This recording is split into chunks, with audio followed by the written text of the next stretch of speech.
Welcome, everybody, to another episode of the Fireside Giants. Just want to give another daily update today. Don't mind the sunglasses. I just had LASIK surgery, and I will say it was very painful. And if you've ever had it, you would know they put these suction cups on your eyeballs and then they shoot a laser into them. So it doesn't sound very attractive, and I promise you it definitely wasn't comfortable. But they make me wear these things for like 48 hours straight, and I can't take them off. So I've been walking around New York City in the dark with people looking at me like, why does this guy have shades on? But back to the New York Giants, I just want to run down a few, things that I've been hearing in the media and just what's going on this offseason in terms of the secondary, because we know that the secondary is extremely young with DeAndre Baker, Corey Ballantyne, Julian Love. These guys are basically kids trying to figure out an NFL style of play and the physicality and aggressiveness that comes with it. So there's a few veteran options that I have seen this offseason so far that could be solid options for the Giants moving forward. One of them is AJ Bouye. I think that's how you pronounce it, Bouye. But essentially, the Jacksonville Jaguars are looking to cut ties with him. I think it's a really good opportunity for the Giants to swoop in and get a guy who is very talented but was overshadowed by Jalen Ramsey and his antics. So I think that Bouye could be a very solid option, given the fact that the Giants probably won't go out and select Jeff Okudah with the 4th overall pick out of Ohio State. I think Bouye is one of those guys who was fantastic in 2017 and recorded 6 interceptions. And that's a ton. But he lost a little bit of mojo and was a little bit slower in 18 and 19. But I do think that he's one of those guys that, can bounce back in a big way. He's a veteran. He's only 28 years old, so he's still in his prime. And the Giants could go out and get him for a relatively good price, especially for a number one corner. And then pairing him with Baker, who I don't think is ready for, that role just yet. I don't even think he might ever be ready for that role, considering what we saw last season. He started out really slow. We saw him get burned over and over and over again in the first half of the year. But the second half, he picked it up a little bit. He got a little bit more confident when they cut Janoris Jenkins and they put him in that number one role. So, he did have a few good games, but I don't think he's ready to take over that number one spot just yet, considering his youth. But he is a very good press cover corner. He struggled in off-ball coverage, which is where, the wide receiver, he has a few steps in between, and he has to kind of track where the wide receiver is going, and they kind of burned him a few times on those fake button hook routes just going deep. So I think that, getting a veteran guy in there, giving him that support is essential. And Bouye could be, someone that could land in the maybe $12 to $14 million range, which is a pretty good deal considering the number one corners in the league often go for a lot more than that, especially with the cap rising. I think that he could be a solid option for the Giants. There's a bunch more out there they could look at. I know Josh Norman was just cut, and I do not ever think he should be wearing blue after that Odell Beckham Jr. fighting game. I think, him and Dave Gettleman had their disputes in the past, and I think, let him go. Don't even bother looking his way. And, that's my personal opinion about Norman. I'm sure you guys all have a similar idea about him. But Bouye is one of those guys that, he's kind of under the radar. You haven't heard about him for a while, and, it's important to note that he hasn't played his best football the last 2 years. So, a really good option that I think could fit the bill. And, there's a lot of different ways the Giants can address the secondary this offseason through the draft, but I don't think they will, considering they allocated a first-round pick to DeAndre Baker and Corey Ballantyne later in the draft.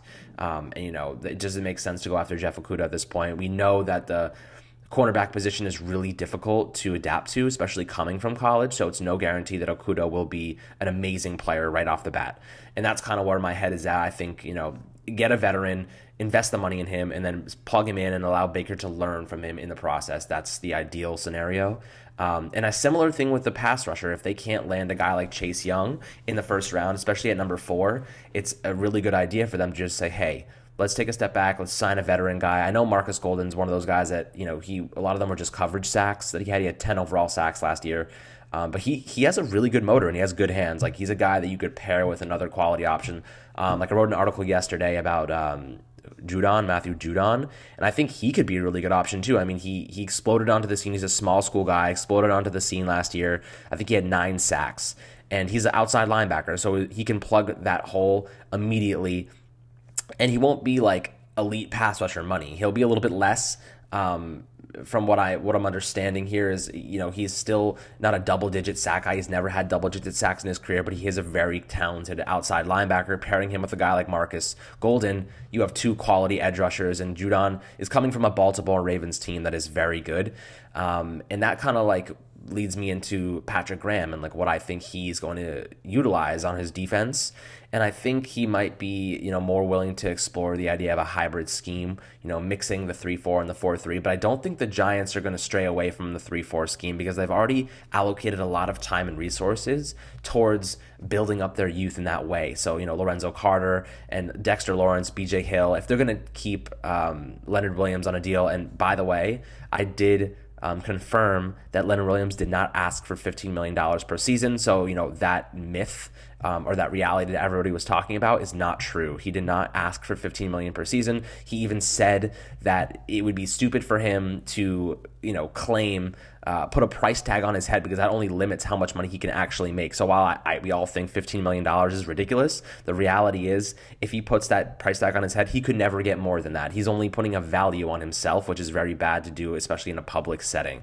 So I think, be aware of that reality. Like he's not worth $15 million. He never said he was worth $15 million. And I think that's where we can, debunk that entire thing and move on from that process. Because if the Giants are going to use a hybrid scheme that incorporates the 4-3 as well, he is going to be essentially a rotational guy because they're not going to take Dexter Lawrence off the field. And Dalvin Tomlinson was arguably their best run stopper last year.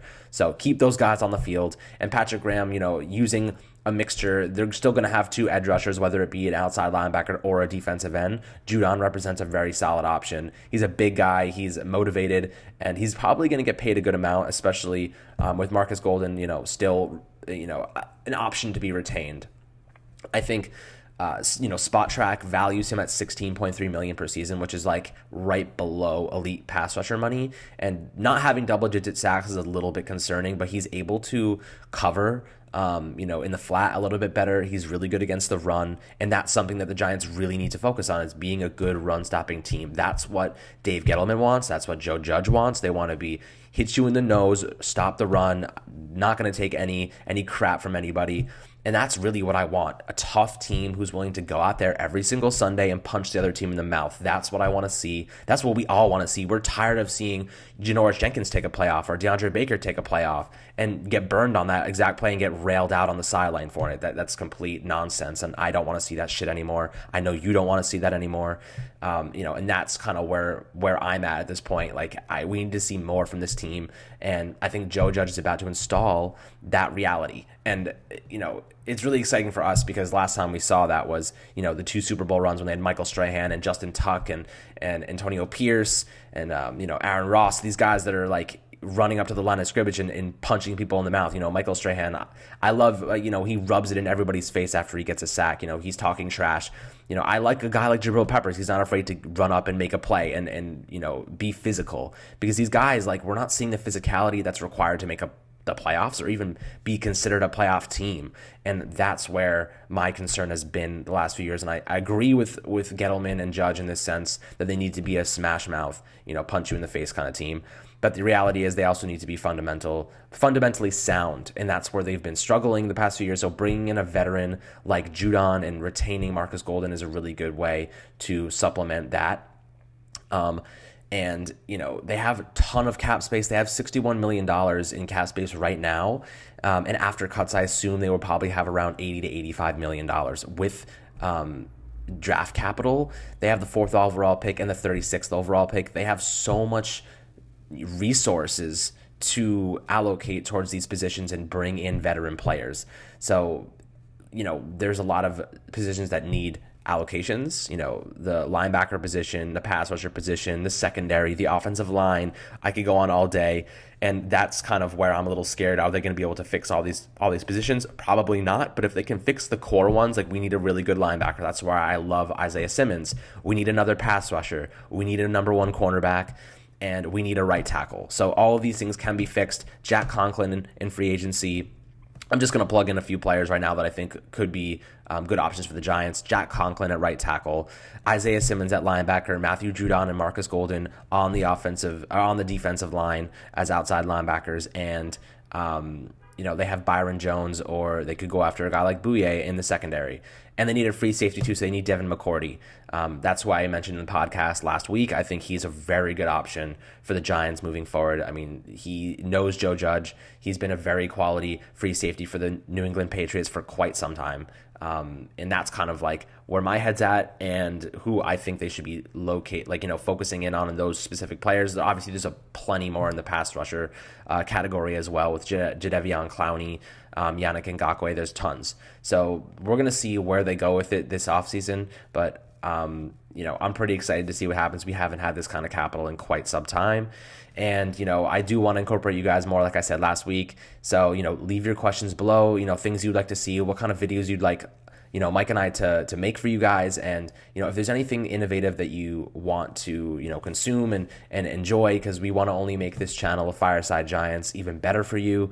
If you haven't followed me on Twitter yet, my Twitter is AlexWilsonESM, and Mike too, Mike_NYY. This is, going to be an awesome channel for us to expand on, and we're going to be putting a lot of time and effort into it, so to make this only better for you. So please leave a comment. I'd love to talk to you in the comment section, and thank you very much for watching this video. Enjoy the rest of your day.